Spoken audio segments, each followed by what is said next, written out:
En 2016 se cumplen 150 años de una de las novelas más impactantes y probablemente también más leídas de la historia moderna de la literatura. En enero de 1866, la revista literaria El Mensajero Ruso publicaba la primera entrega de Crimen y Castigo. Fyodor Dostoyevsky, que entonces tenía 44 años, concibió la trama de la novela en la ciudad alemana de Wiesbaden. Después de perder mucho dinero jugando a la ruleta y de acudir a una prestamista para empeñar un objeto apreciado por el que la mujer le pagó la tercera parte de su valor. Esperaba que la publicación periódica de la novela le reportase el suficiente dinero como para saldar sus deudas. Pero los 14,000 rublos que ganó con ella se esfumaron pronto por el hostigamiento de los acreedores. Hasta el final de sus días vivió acosado por la miseria y las deudas que acumulaba. La novela explora los problemas de la culpa y su expiación a través de un joven acosado por las necesidades y la esperanza de la redención.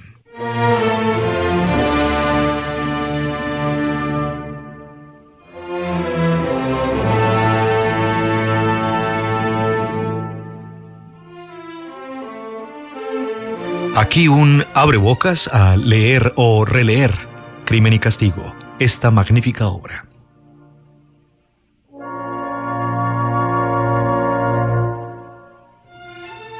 Una tarde extremadamente calurosa de principios de julio, un joven salió de la reducida habitación que tenía alquilada en la callejuela de S y con paso lento e indeciso se dirigió al puente K. Había tenido la suerte de no encontrarse con su casera en la escalera. Su cuartucho se hallaba bajo el tejado de un gran edificio de 5 pisos y más que una habitación parecía una alacena. En cuanto a la casera, que le había alquilado el cuarto con servicio y pensión, ocupaba un departamento del piso de abajo.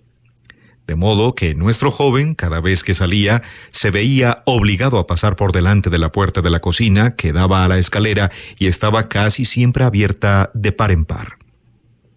En esos momentos experimentaba invariablemente una sensación ingrata de vago temor que le humillaba y daba a su semblante una expresión sombría. Debía una cantidad considerable a la patrona y por eso temía encontrarse con ella. No es que fuera un cobarde ni un hombre abatido por la vida. Por el contrario, se hallaba desde hacía algún tiempo en un estado de irritación, de tensión incesante que rayaba en la hipocondría. Se había habituado a vivir tan encerrado en sí mismo, tan aislado, que no solo temía encontrarse con su casera, sino que rehuía toda relación con sus semejantes. La pobreza le abrumaba. Sin embargo, últimamente, esta miseria había dejado de ser para él un sufrimiento. El joven había renunciado a todas sus ocupaciones diarias, a todo trabajo. En el fondo, se mofaba de la casera y de todas las intenciones que pudiera abrigar contra él, pero detenerse en la escalera para oír sandeces y vulgaridades, recriminaciones, quejas, amenazas, y tener que contestar con evasivas, excusas, embustes, no. Más valía deslizarse por la escalera como un gato para pasar inadvertido y desaparecer. Aquella tarde, el temor que experimentaba ante la idea de encontrarse con su acreedora le llenó de asombro cuando se vio en la calle. Que me inquieten semejantes menudencias cuando tengo en proyecto un negocio tan audaz, pensó con una sonrisa extraña. Sí, el hombre lo tiene todo al alcance de la mano y, como buen holgazán, deja que todo pase ante sus mismas narices. Esto es ya un axioma. Es chocante que lo que más temor inspira a los hombres sea aquello que les aparta de sus costumbres. Sí, eso es lo que más los altera. Pero esto ya es demasiado divagar. Mientras divago no hago nada. Y también podría decir que no hacer nada es lo que me lleva a divagar. Hace ya un mes que tengo la costumbre de hablar conmigo mismo, de pasar días enteros echado en mi rincón pensando. Tonterías. ¿Por qué? ¿Qué necesidad tengo yo de dar este paso? ¿Soy verdaderamente capaz de hacer eso? Es que, por lo menos, lo he pensado en serio. De ningún modo. Todo ha sido un juego de mi imaginación, una fantasía que me divierte. Un juego, sí. Nada más que un juego. El calor era sofocante. el aire irrespirable, la multitud, la visión de los andamios, de la cal, de los ladrillos esparcidos por todas partes y ese hedor especial tan conocido por los peterburgueses que no disponen de medios para alquilar una casa en el campo, todo esto aumentaba la tensión de los nervios ya bastante excitados del joven. El insoportable olor de las tabernas, abundantísimas en aquel barrio, y los borrachos que a cada paso se tropezaban a pesar de ser día de trabajo, completaban el lastimoso y horrible cuadro. Una expresión de amargo disgusto pasó por las finas facciones del joven. Era, dicho sea de paso, extraordinariamente bien parecido, de una talla que rebasaba la media, delgado y bien formado. Tenía el cabello negro y unos magníficos ojos oscuros. Pronto cayó en un profundo desvarío, o mejor, en una especie de embotamiento, y prosiguió su camino sin ver, o más exactamente, sin querer ver nada de lo que le rodeaba. De tarde en tarde musitaba unas palabras confusas, cediendo a aquella costumbre de monologar que había reconocido hacía unos instantes. Se daba cuenta de que las ideas se le embrollaban a veces en el cerebro y de que estaba sumamente débil. Iba tan miserablemente vestido que nadie en su lugar, ni siquiera un viejo vagabundo, se habría atrevido a salir de la calle en pleno día con semejantes andrajos. Bien es verdad que este espectáculo era corriente en el barrio en que nuestro joven habitaba. La vecindad del mercado central, la multitud de obreros y artesanos amontonados en aquellos cajones y callejuelas del centro de Petersburgo ponían en el cuadro tintes tan singulares que ni la figura más chocante podía llamar a nadie la atención.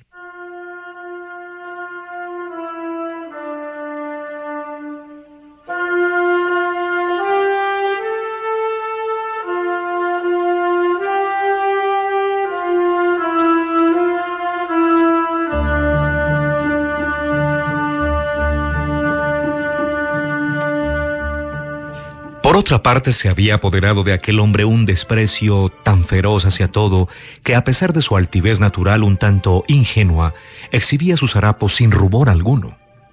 Otra cosa habría sido si se hubiese encontrado con alguna persona conocida o algún viejo camarada, cosa que procuraba evitar.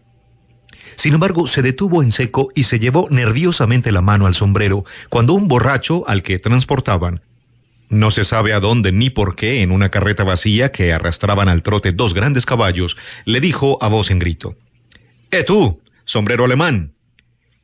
Era un sombrero de copa alta, circular, descolorido por el uso, agujereado, cubierto de manchas, de bordes desgastados y lleno de abolladuras. Sin embargo, no era la vergüenza, sino otro sentimiento muy parecido al terror, lo que se había apoderado del joven. Lo sabía, murmuró en su turbación, lo presentía. Nada hay peor que esto. Una nadería, una insignificancia puede malograr todo el negocio. Sí, este sombrero llama la atención. Es tan ridículo que atrae las miradas. El que va vestido con estos pingajos necesita una gorra, por vieja que sea. No esta cosa tan horrible. Nadie lleva un sombrero como este. Se me distingue a una versta a la redonda. Te recordarán. Esto es lo importante. Se acordarán de él andando el tiempo y será una pista. Lo cierto es que hay que llamar la atención lo menos posible. Los pequeños detalles. Ahí está el quid. Eso es lo que acaba por perderle a uno. No tenía que ir muy lejos, sabía incluso el número exacto de pasos que tenía que dar desde la puerta de su casa, exactamente 730. Los había contado un día, cuando la concepción de su proyecto estaba aún reciente. Entonces ni él mismo creía en su realización. Su ilusoria audacia, a la vez sugestiva y monstruosa, solo servía para excitar sus nervios. Ahora, transcurrido un mes, empezaba a mirar las cosas de otro modo y, a pesar de sus enervantes soliloquios sobre su debilidad, su impotencia y su irresolución, se había acostumbrado poco a poco, como a pesar suyo, a llamar negocio a aquella fantasía espantosa, y al considerarla así, la podría llevar a cabo aunque siguiera dudando de sí mismo. Aquel día se había propuesto hacer un ensayo y su agitación crecía a cada paso que daba. Con el corazón desfallecido y sacudidos los miembros por un temblor nervioso, llegó, al fin, a un inmenso edificio, una de cuyas fachadas daba al canal y otra a la calle. El caserón estaba dividido en infinidad de pequeños departamentos habitados por modestos artesanos de toda especie, sastres, cerrajeros.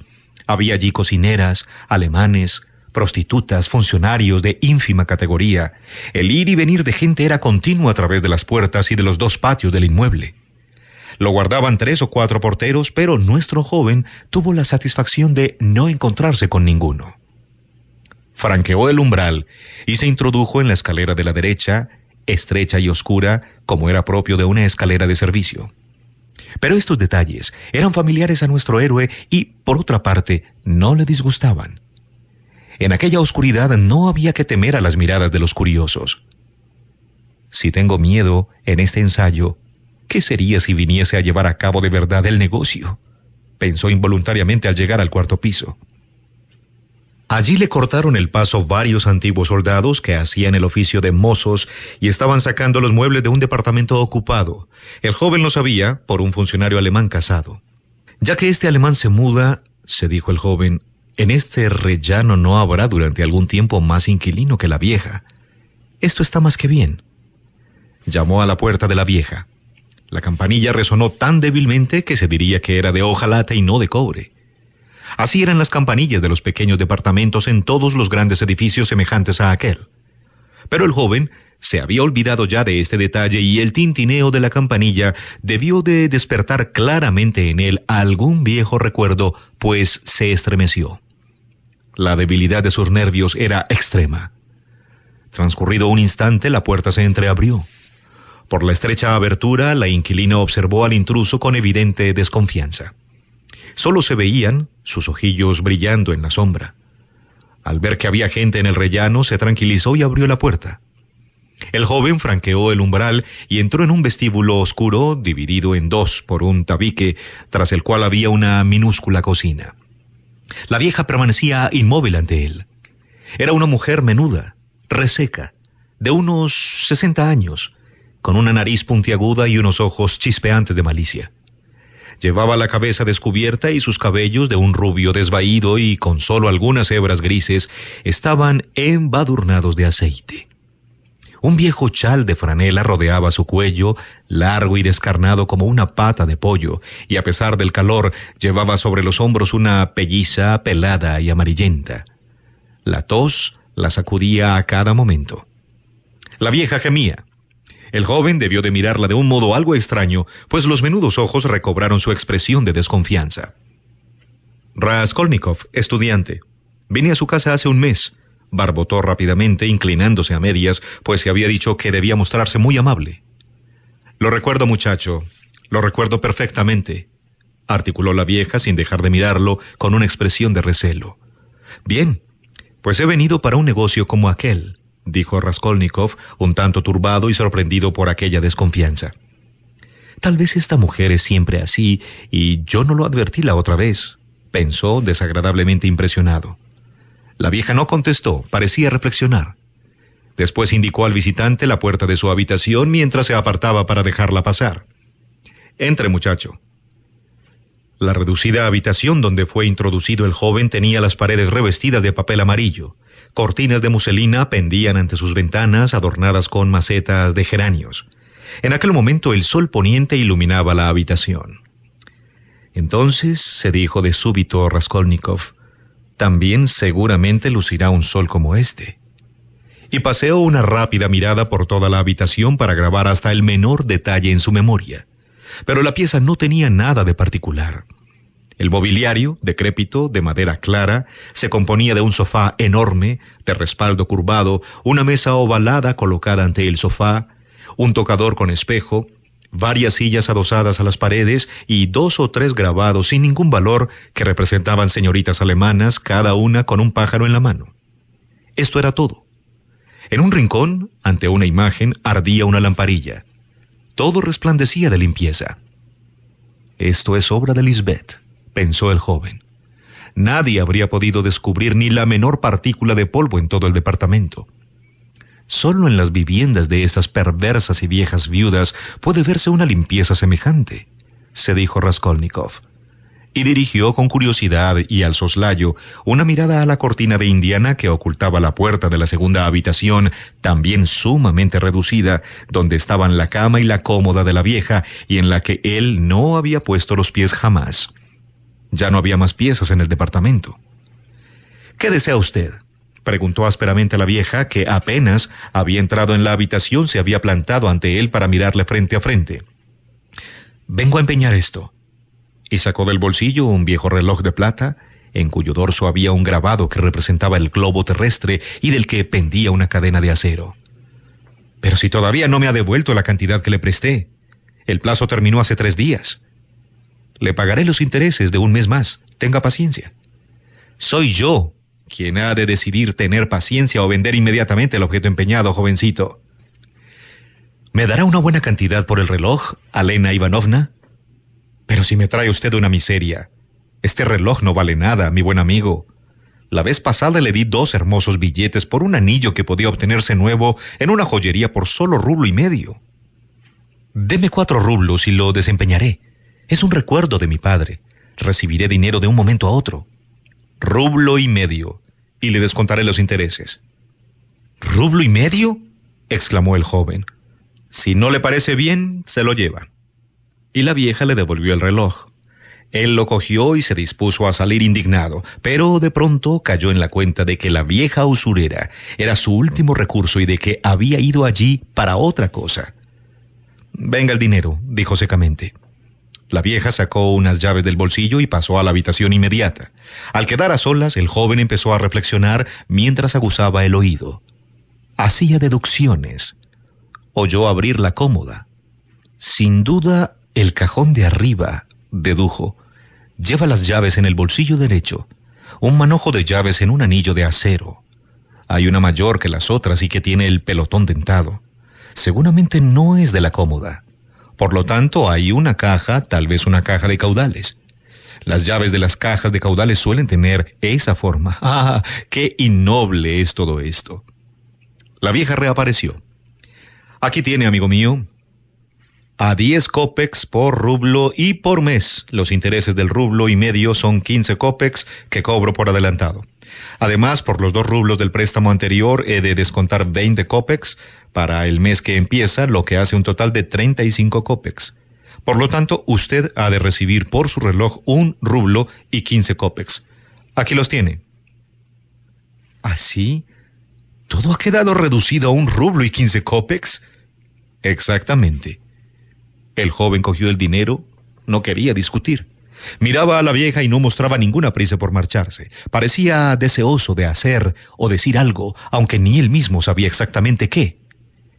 «Es posible, Alena Ivanovna, que le traiga muy pronto otro objeto de plata. Una bonita pitillera que le presté a un amigo. En cuanto me la devuelva», se detuvo turbado. «Ya hablaremos cuando la traiga, amigo mío». «Entonces, adiós.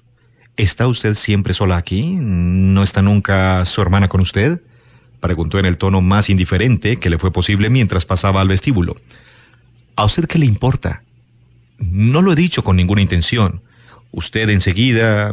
Adiós, Elena Ivanovna». Raskolnikov salió al rellano, presa de una turbación creciente. Al bajar la escalera se detuvo varias veces, dominado por repentinas emociones. Al fin, ya en la calle, exclamó: «Qué repugnante es todo esto, Dios mío. ¿Cómo es posible que yo...?». «No, todo ha sido una necedad, un absurdo», afirmó resueltamente. «¿Cómo ha podido llegar a mi espíritu una cosa tan atroz? No me creía tan miserable. Todo esto es repugnante, innoble, horrible. Y yo he sido capaz de estar todo un mes Pero ni las palabras ni exclamaciones bastaban para expresar su turbación. La sensación de profundo disgusto que le oprimía y le ahogaba cuando se dirigía a casa de la vieja era ahora sencillamente insoportable. No sabía cómo librarse de la angustia que le turbaba.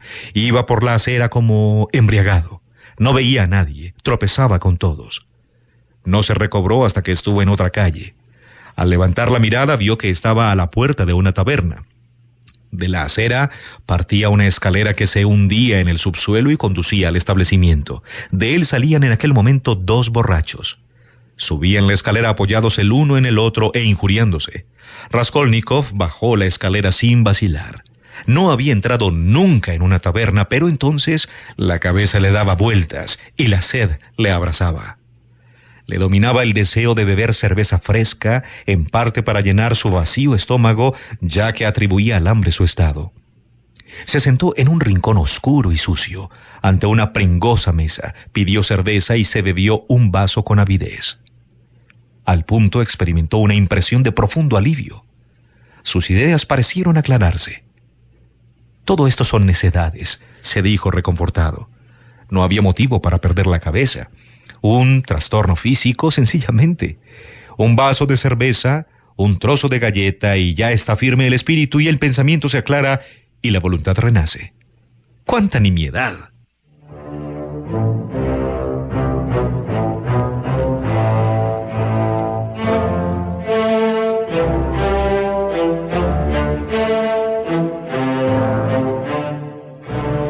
Sin embargo, a despecho de esta amarga conclusión, estaba contento como el hombre que se ha librado de pronto de una carga espantosa y recorrió con una mirada amistosa a las personas que le rodeaban.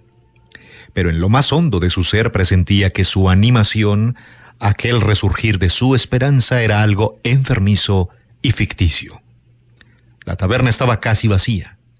Detrás de los dos borrachos con que se había cruzado Raskolnikov, había salido un grupo de 5 personas, entre ellas una muchacha. Llevaban una armónica. Después de su marcha, el local quedó en calma y pareció más amplio. En la taberna solo había 3 hombres más. Uno de ellos era un individuo algo embriagado, un pequeño burgués a juzgar por su apariencia que estaba tranquilamente sentado ante una botella de cerveza. Tenía un amigo al lado, un hombre alto y grueso, de barba gris, que dormitaba en el banco completamente ebrio. De vez en cuando se agitaba en pleno sueño, abría los brazos, empezaba a castañetear los dedos, mientras movía el busto sin levantarse de su asiento y comenzaba a canturrear una burda tonadilla, haciendo esfuerzos para recordar las palabras. Durante un año entero acaricié a mi mujer. Durante un año entero acaricié a mi mujer. O en la Podlyacheskaya me he vuelto a encontrar con mi antigua... Pero nadie daba muestras de compartir su buen humor. Su taciturno compañero observaba estas explosiones de alegría con gesto desconfiado y casi hostil.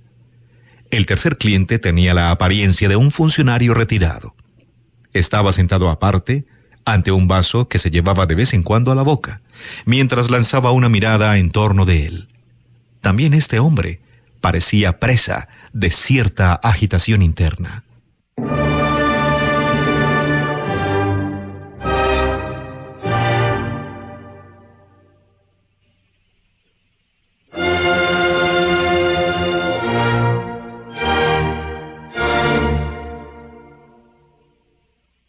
Hoy en Literatura para Oír, una invitación a la lectura o relectura de Crimen y Castigo, a sus 150 años, Fyodor Dostoyevsky, Rusia.